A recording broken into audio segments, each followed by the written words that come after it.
Good morning. I'm Leonard Hamlin, Canon Missioner of the Washington National Cathedral. And once again, on this Friday, May 12th, I am grateful to be able to meet you for this moment of morning prayer and devotions. So won't you join me in this word of prayer? Father in heaven, we come thanking you for who you are and thanking you that we are able to be called your children. So now in this moment that we share together, may we hear what the Spirit is saying to the church. So bless us now in these moments. We pray in the wonderful name of Jesus. Amen. On this morning, our gospel reading comes to us out of the Gospel of John, the 15th chapter, the 12th through the 17th verses. And in John's gospel, we hear these words: "This is my commandment, that you love one another as I have loved you. No one has greater love than this, to lay down one's life for one's friend. You are my friends if you do what I command you. I do not call you servants any longer, because the servant does not know what the master is doing, but I have called you friends. Because I have made known to you everything that I have heard from my Father.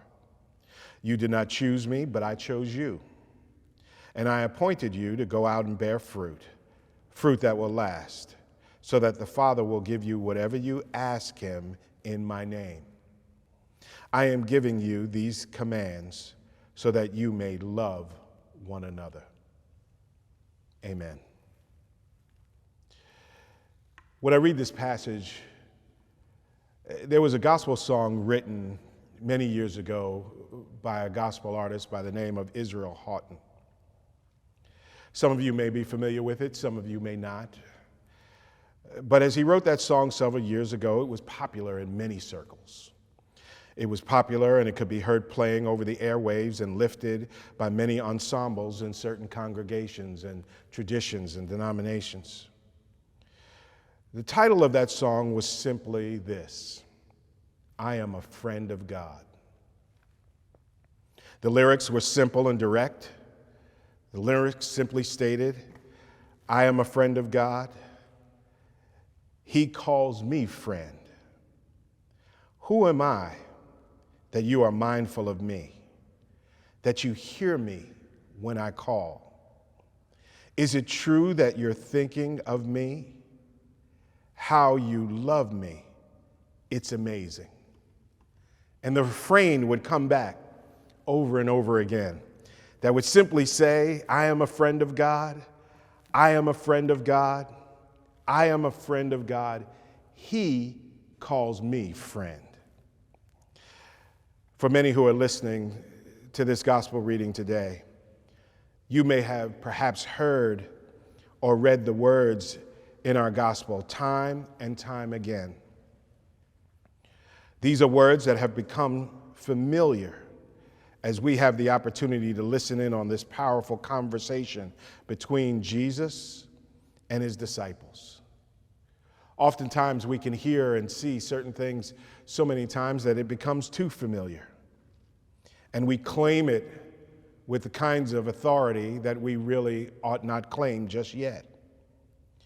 We hear these words as we listen in on this conversation with Jesus and his disciples. And we listen to these words because we're well informed about the days that will follow this moment. We are aware of the death, the burial, and the resurrection. We hear these words in that particular kind of context.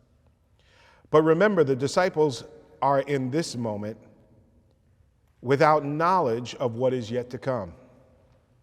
They are listening to Jesus, telling them about his going away. Jesus speaks to them and tells them very directly to love one another as I have loved you. He tells them no one has greater love than this, to lay down one's life for one's friends. He tells them, you are my friends if you do what I command you. He reminds them, I do not call you servants any longer, but because the servant does not know what the master is doing. But I have called you friends because I have made known to you everything that I have heard from my Father. Most believers, perhaps many of you who are listening to me in this moment, value being able to say that God calls me friend. Perhaps we would value very highly being able to say, I am a friend of God. But we must ask ourselves on this day, and what we must ask ourselves is, what is God saying about us rather than what we are saying about him? For us to be able to say that I am a friend of God is something that we're saying. But truth is, the question we wrestle with on this morning, does God call us friends? We are able to be identified as friends if we love one another as Jesus loved us. We can be identified as friends if we do what God has commanded us to do. We can be identified as friends if we are prepared to make sacrifices for our neighbors, our loved ones, and even strangers who are standing in need.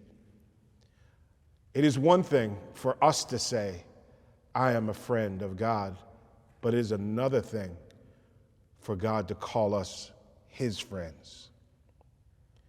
I remind you on this morning, our comfort, our authority, and our identity is not resting upon simply the words that come out of our mouths, but our authority, our identity, and all of who we are is resting upon our actions.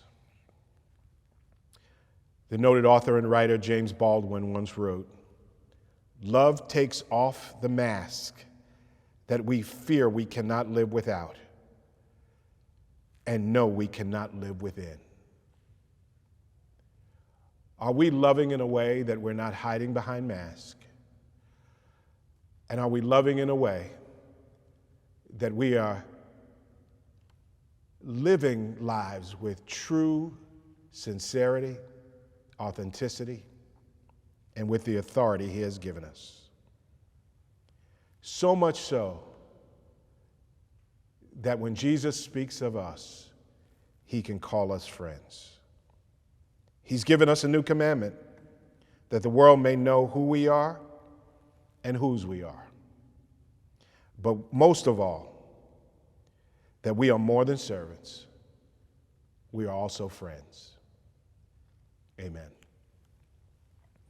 Won't you join me in this moment of prayer that we might share together in the Lord's Prayer? That powerful prayer that in every occasion we get an opportunity to pray together. Our Father, who art in heaven, hallowed be thy name. Thy kingdom come, thy will be done, on earth as it is in heaven. Give us this day our daily bread, and forgive us our trespasses, as we forgive those who trespass against us. And lead us not into temptation, but deliver us from evil.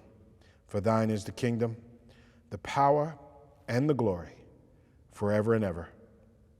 Amen. Being able to call somebody friend is a powerful statement. Today, let us love the way he loved, that he might call us friends. Now may the Lord bless you and keep you. May the Lord make his face to shine upon you, be gracious unto you, and give you peace.